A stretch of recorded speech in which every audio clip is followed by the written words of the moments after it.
Hi guys, চলে এসেছি dinner টেবিলে। তো বলো তোমরা কেমন হয়েছে? Hi guys. এই দেখো সিমরান রিলস হলো। হ্যাঁ হয়ে গেছে, অপূর্ব হয়েছে টেস্ট। দারুণ হয়েছে। আর মানে স্মেলটাই তো পুরো রেস্টুরেন্ট।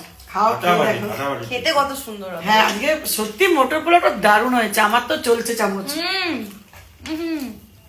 দারুণ। অসাধারণ হয়েছে। আমাদের তো প্রতিদিনই রেস্টুরেন্ট স্টাইল খাবার হয়, মানে সত্যি আর মায়ের রান্না নতুন করে বলার কিছু নেই, তোমরাও জানো নতুন করে কি বলবো, রান্নার জন্যই তো সেলিব্রিটি। দেখছো কতগুলো পকোড়া রেখেছি, একটা করে টোকা মারবো। আর চিকেন চিলিটা জাস্ট অসাধারণ হয়েছে। আর এখানে হচ্ছে এই যে তোমাদের জন্য। দেখো মেয়ে কিন্তু সব ধ্যান আছে। চলো গুড নাইট সুইট ড্রিম, সবাই ভালো থেকো, সুস্থ থেকো। বাই। Bye bye guys.